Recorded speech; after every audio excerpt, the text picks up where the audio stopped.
Hello traders, my name is Blake Morrow and you are listening to Trading Tips with ForexAnalytix.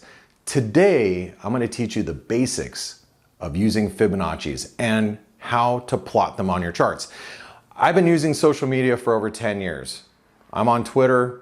I've seen it all. I've seen some of the beginning traders. I've seen some advanced traders plot Fibonacci's all wrong.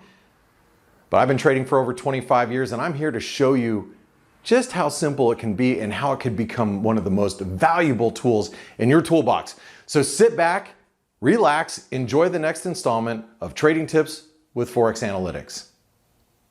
All right, traders, this is Blake Morrow and welcome back to the trading desk. Now, I'm going to teach you again how to plot basic Fibonacci ratios. This isn't necessarily how to apply them to your trading.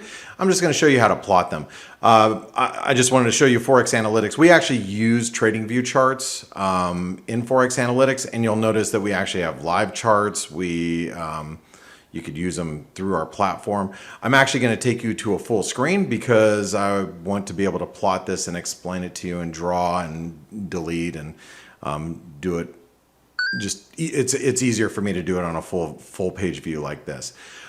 So when you're looking at a chart, the most important thing to note when you're plotting Fibonacci ratios is you have to have been able to see the low and the high of a move. A lot of people try to plot Fibonacci's as a currency or an instrument. It could be Bitcoin or stocks or whatever, continue to hit highs or continue to hit lows. If something is continuously hitting a high or continuously hitting a low, you can't calculate a retracement. You can calculate a Fibonacci extension, which is in a completely different video. Not for today, but we're going to go ahead and take a look at Fibonacci ratios. And as we're looking at this chart, this particular chart, I want the editor to help me out here, but when you're looking at a chart, imagine it blurry. So blur this particular chart. Like, use your eyesight and blur the chart. So when you blur the chart, you can probably see a series of peaks and valleys, right? But what I want you to see is where the lowest point on the chart is and where the highest point on the chart is. I can actually look at this chart and say, okay, yeah, that was the low, and this is the high. Okay. Now, since then, there's been activity, but because we know where the low and where the high is, we can actually plot a Fibonacci ratio. So let's take the low, let's go to the high, and what you're going to notice is this currency pair, and this is the euro dollar, by the way, the most commonly traded currency pair in the currency market. You'll see that we recently just respected the 38% retracement. But you'll also notice that something else happened in this chart. Before that even happened, when we hit the low to the high, this currency pair actually bounced from the 24% retracement first. You see that? Bounced from the 24% retracement, but as time went on, we came lower, we hit the 38% retracement and bounced to where we're currently trading right now. Now, let me explain to you the basic Fibonacci levels that you're seeing here and their importance or their order of importance, at least to me, based on my 25 years of plotting Fibonacci ratios. Just so you know, I've been plotting Fibonacci ratios before you could do them on a chart on a computer.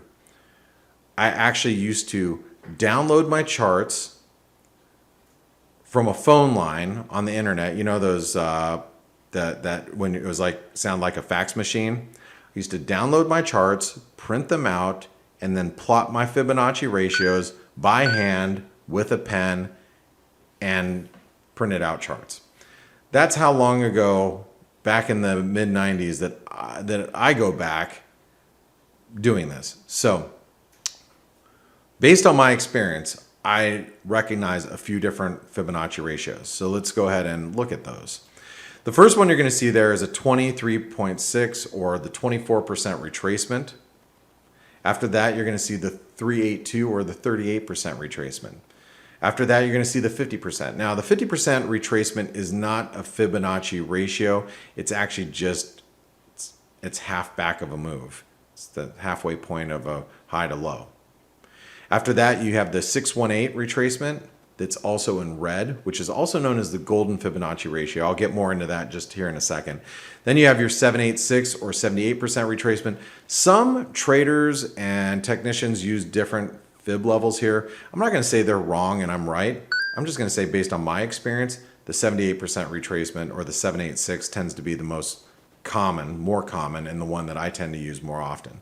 After that, you have your 88% retracement or 886, 88.6, and then you have your full retracement. Now, Fibonacci's are so important, and this is not a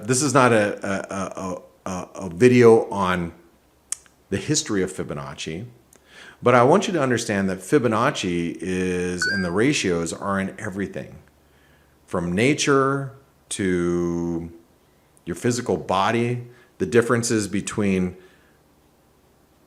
the different break points in your finger to your hand, to your elbow, to wrist, the distance between. You could look at a tree and you can look at its leaves. You can look at architecture and different buildings, and Fibonacci ratios are going to fall into those different calculations of the differences between where walls are at to everything. And that's why it's so important when you're looking at the markets. It's because Fibonacci's are a mathematical ratio based on behavior and where we tend to react to certain things and certain instruments as humans. And that's why this calculation is so important. Now, the most important Fibonacci ratios that I tend to look at are going to be the 38%,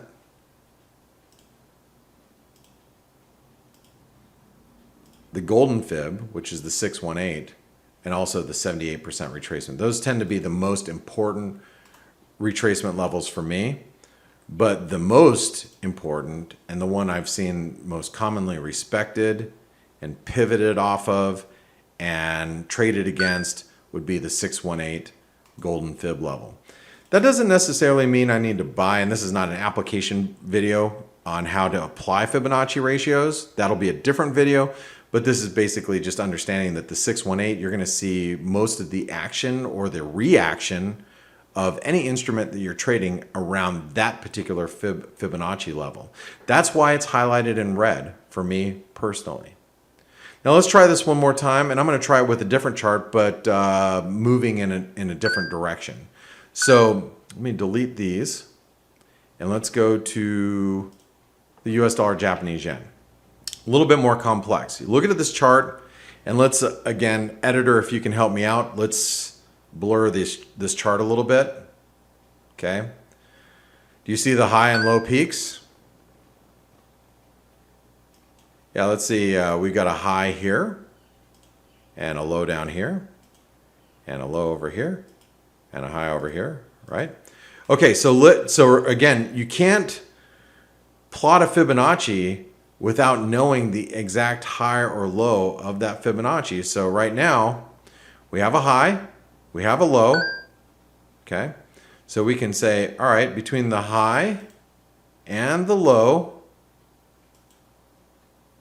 we respected, and let me get rid of this one, the 88% retracement of this entire move turned the market at this fib level. Okay, let's try that again. Let's take this low to high, and we are respecting the 38% retracement currently based on current environments at this moment in time. Now, by the time you watch this video, it could be several years later, it could be several weeks later. So this is based on this snapshot in time.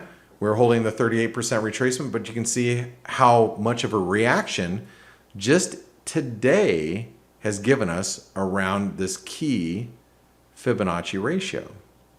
Okay. Now, it's not magic, it's math. And Fibonacci ratios, to me, can help me project where a currency pair may go, or it may stop and bounce or reverse at.